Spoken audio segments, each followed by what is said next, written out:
Quisiera compartir con vosotros una historia que Marcos relata de una forma muy peculiar.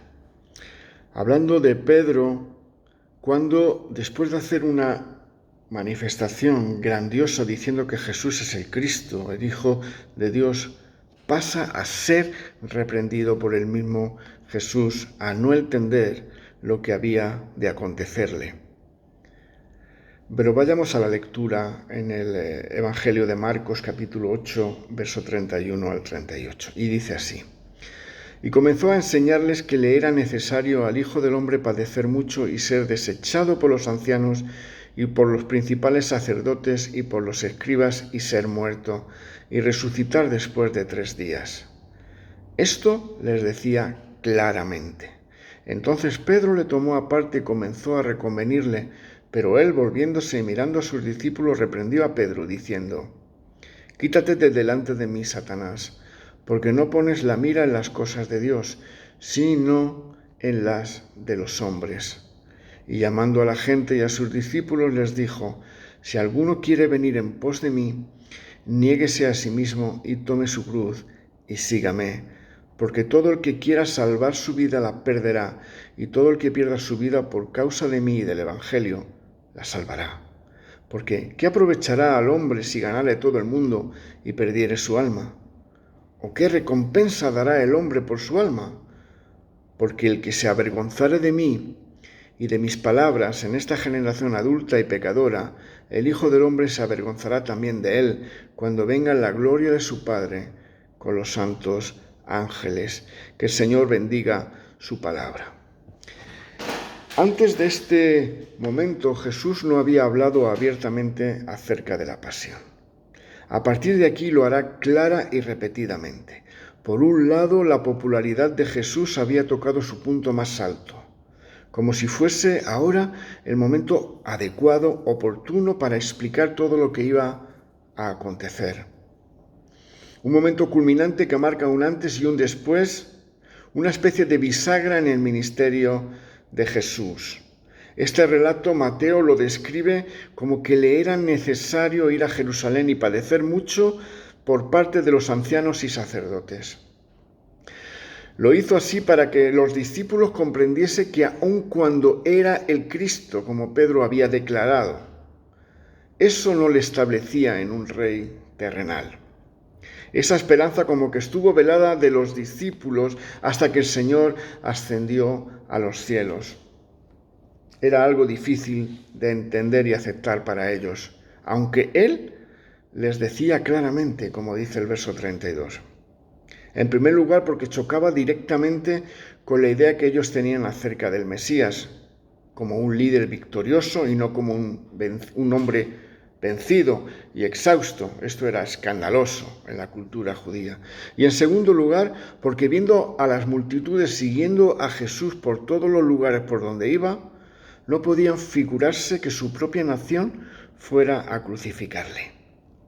La única forma que el Padre tenía de plasmarlo en la historia, en hechos humanos, de no tomarle en cuenta a los hombres sus pecados, era la muerte de su propio Hijo. El Padre estaba a punto de reconciliar al mundo consigo mismo por medio de la muerte de su Hijo inocente. Dice la Escritura, dice Marcos, que comenzó a enseñarles que era necesario. Utilizó esta expresión para reflejar lo que decía Génesis 3:15. Y pondré enemistad entre ti y la mujer, entre tu simiente y la simiente suya. Ésta te herirá en la cabeza y tú le herirás en el calcañar. Y el Salmo 118, verso 22, que dice: la piedra que desecharon los edificadores ha venido a ser cabeza del ángulo. Esto era indispensable a fin de que toda la humanidad pudiera ser salva. Estas palabras señalan un cambio. Ahora Jesús se lleva a sus discípulos de Galilea, donde ha experimentado tanto éxito, y les dirige hacia Jerusalén, donde morirá. A medida que va cambiando esta nueva fase de su ministerio, debe empezar a enseñar a los discípulos lo que han de esperar.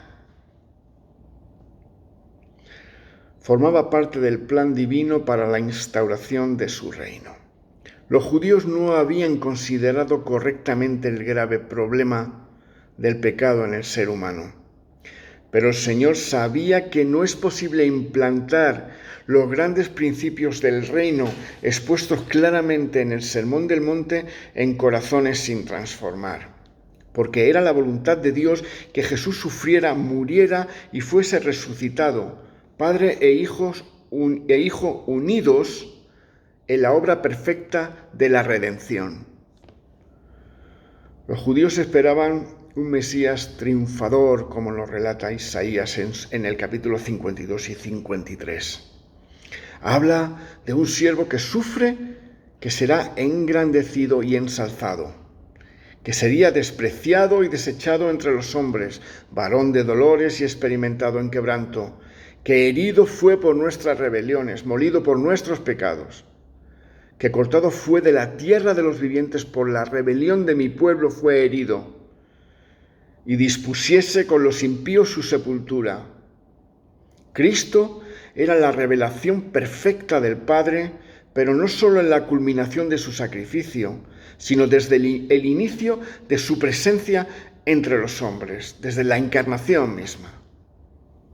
A su muerte añadió que después de 3 días va a resucitar, pero los discípulos estaban tan atemorizados por la idea de los sufrimientos y muertes de Jesús que olvidaban constantemente este aspecto. Tal fue la impresión que la resurrección los tomó por sorpresa.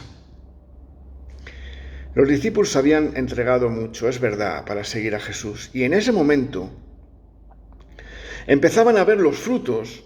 Jesús ha estado obrando milagros y prodigios, y las multitudes están respondiendo de forma favorable, están viniendo a los pies de Jesús, están aceptando el Evangelio. Los discípulos ven un futuro esperanzador y no esperan otro resultado. No debemos criticarles mucho por negarse a aceptar el discurso de Jesús acerca de su sufrimiento y muerte. Para ellos quizás Jesús está pasando un mal momento. La cruz siempre ha sido difícil de aceptar. Al reprender Jesús a Pedro ante su intento de persuasión, también se estaba dirigiendo a todos los discípulos. En un abrir y cerrar de ojos, Pedro ha pasado de ser el alumno aventajado a ser recriminado. La respuesta de Jesús parece dejar claro que toda iniciativa debe estar sometida a los pies del Señor. Estos deben primero seguir para poder luego guiar. Era necesario que los discípulos aceptaran esto y que, ya que sin su muerte y resurrección, estaríamos perdidos para siempre. Finalmente, les habla en el verso 34 mostrándoles qué significa ser discípulo, que esto requiere una alta dosis de negación, de cargar su propia cruz y de estar dispuestos al sacrificio final si fuese necesario. El Señor no ocultó en ningún momento la dureza del camino. Él hablaba claramente a todo el mundo. Es enormemente honesto. No dijo a nadie que fuera por un camino por el que él mismo no hubiera ido antes. Estas palabras de Jesús se refieren directamente a su situación y ofrecen una gran promesa, que es la resurrección. No había otro camino para la reconciliación y para el perdón que el sacrificio de un cordero inocente y sin mancha. Que esa aparente derrota y humillación de la cruz sería seguida de la victoria sobre la muerte, el pecado y los principados de maldad y mentira. En esa cruz quedaría resuelto el problema de la maldad de Satanás mismo de una vez y para siempre. El tener que admitir que no podemos justificarnos hiere profundamente nuestro orgullo. Si nosotros no morimos al pecado, juntamente con él, no gozaremos de todo lo conseguido en la cruz. Pero si morimos con Cristo, también resucitaremos con Él a una nueva vida de victoria sobre el pecado. Efesios 2:6. En el momento en que tomamos la firme decisión de arrepentirnos de nuestros pecados al punto de morir a ellos y confiamos en el valor de la obra de Cristo en la cruz, en sustitución nuestra, entonces Dios nos da una nueva naturaleza, creada a la imagen de su Hijo y dirigida por el poder del Espíritu Santo. Dice Mateo 10:39, porque todo el que quiera salvar su vida la perderá. El hombre caído está bajo la condenación de Dios y que no hay nada en él que se pueda salvar. Por eso nos invita a identificarnos con Cristo en su muerte y así disfrutar de la esperanza de una nueva vida, la que Él nos da por su resurrección. Todo lo que edifiquemos sobre el hombre caído finalmente será destruido. Y todo el que pierda su vida por causa de mí y del Evangelio la salvará. Para disfrutar plenamente de la vida cristiana es necesario tomársela con la radicalidad con que la enseñó el Señor. ¿Por qué? ¿Qué aprovechará al hombre si ganare el mundo y perdiere su alma? Somos peregrinos en este mundo, como dice Pedro, y como a tales el Señor nos adiestra, para dar importancia a las cosas espirituales, a los principios del reino. Porque Jesús no solo anunció el reino, sino que lo encarnó y lo hizo viable a los hombres. El arrepentimiento y la renuncia son el camino, porque para ser grande es necesario ser pequeños en el peregrinaje. Cristo, siendo Dios, se humilló hasta las últimas consecuencias, haciendo visible el problema del hombre, un corazón podrido desde el mismo momento de la rebelión del Edén. Cristo respondería en la cruz según el carácter real, con paciencia, perdón y ternura. Es perdiendo nuestra vida que la salvamos.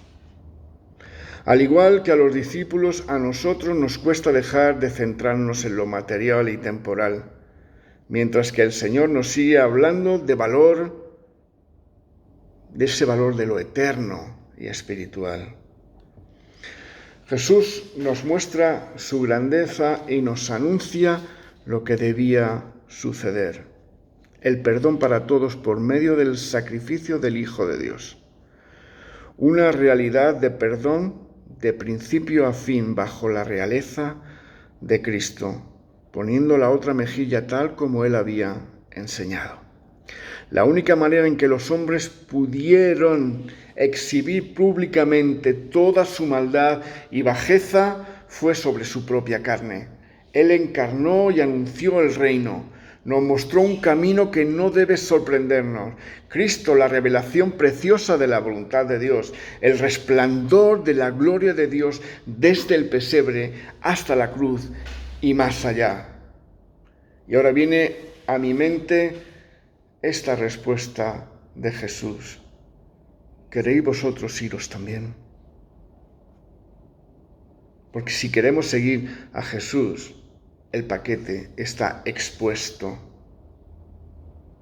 Vendrán sufrimientos a causa de la verdad, posiblemente persecución, pero tenemos la esperanza y la promesa de que reinaremos con Cristo. Tener un corazón mudado y cambiado para poder expresar todo el agradecimiento que hay en nuestro ser, porque muertos estábamos a nuestros delitos y pecados, pero por medio de su sacrificio en la cruz ahora estamos vivos para la justicia. Que el Señor os bendiga.